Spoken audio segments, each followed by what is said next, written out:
se sale de la línea, se sale de las peticiones y obedece, o se trata de convertir, según Pelucón, en un Maduro 2.0, allí tienen la otra opción. Barajan varias opciones, pero por los momentos el país del norte ha presentado en estos momentos de manera pragmática su candidato, enterrando completamente o parcialmente a la señora Machado. Ya les vamos a dar todos los detalles y por qué esta jugada de Katire Pelucón, que repito, ha sorprendido a muchos analistas políticos. Pero yo les digo algo, a quien seguramente no ha sorprendido aquí es al gobierno de Venezuela, a la contrainteligencia de Venezuela, que ya tenía fichado, ya tenía a Márquez. De hecho, Márquez fue excarcelado, es fruto de las excarcelaciones, pero también es fruto de las presiones. Aquí tenemos el momento cuando Katire Pelucón lo presenta, porque ese fue el momento en que el presidente del norte daba el discurso a la nación en la Cámara, en el Congreso, donde están las dos cámaras, donde hay invitados especiales y donde tiene una sintonía total. Lo mismo hizo con Guaidó en su momento y fracasó.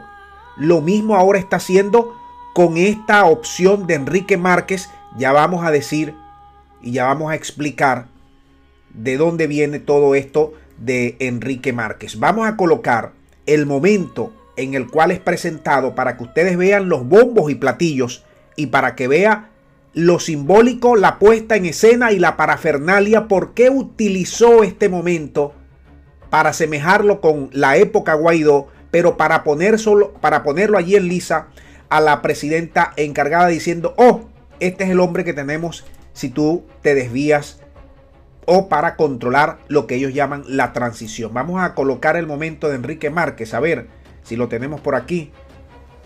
Adelante. Your uncle been released, but he is here tonight. We brought him over to celebrate his freedom with you in person. Enrique, please come down.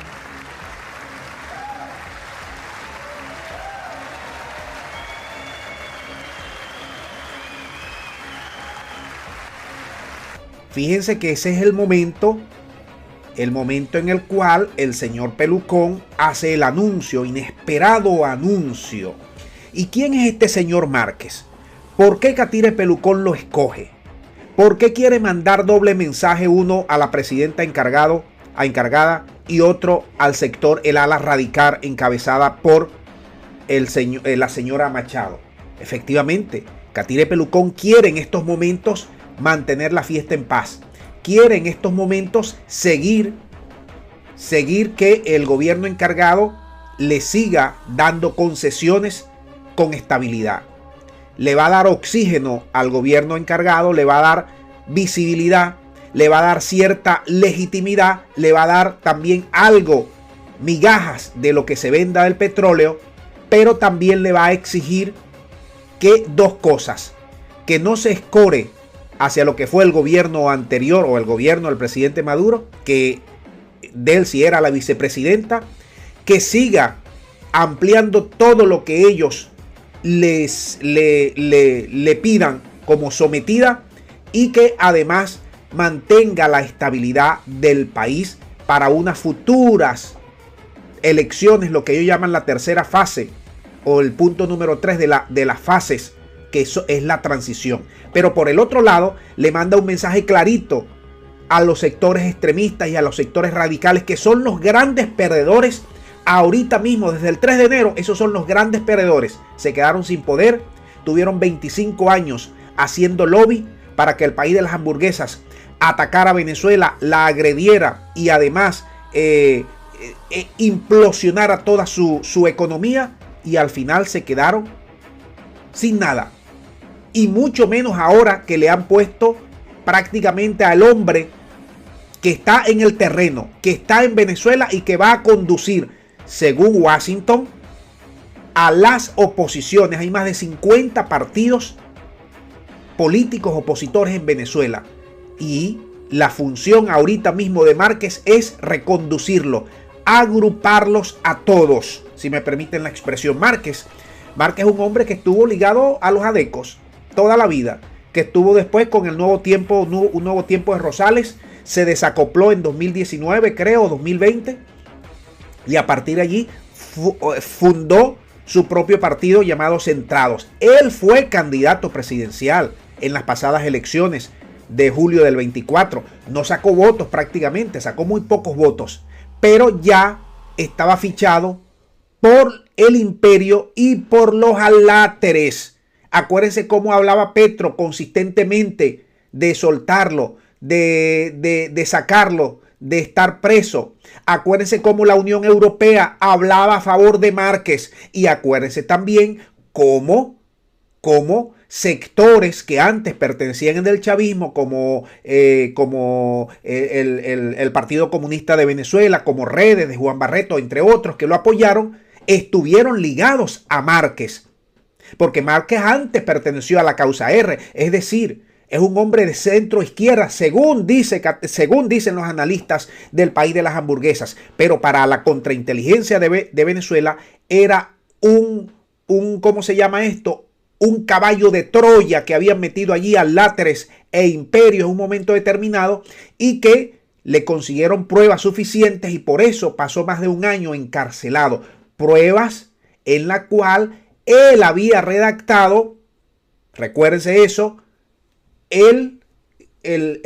¿cómo se llama? El anuncio del señor Edmundo González como presidente encargado al estilo Guaidó. Se le consiguió pruebas según el gobierno de Venezuela y la contrainteligencia en sus teléfonos y en los distintos seguimientos que se hizo, y por eso fue encarcelado. Pero hay otro dato no menor de Márquez. Márquez fue el único de los candidatos presidenciales que no firmó las actas, porque decían en las elecciones presidenciales, decían que eran falsas, que se había cometido un fraude. Es decir, ya él tenía el guión preparado y el gobierno sabía quién era Márquez y sabía a qué venía Márquez. Y aquí le está dando la razón completica al gobierno de Venezuela y a la contrainteligencia de que era un caballo de Troya.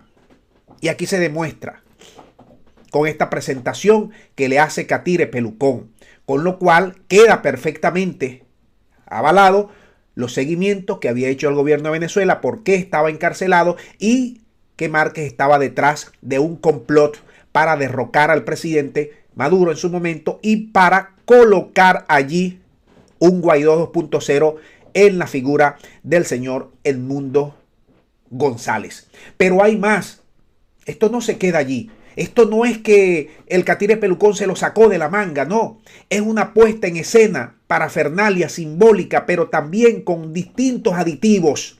Acuérdense que allí sirvió Katire Pelucón en su discurso, que duró más de hora y media, un tiempo récord. ¿De qué habló prácticamente?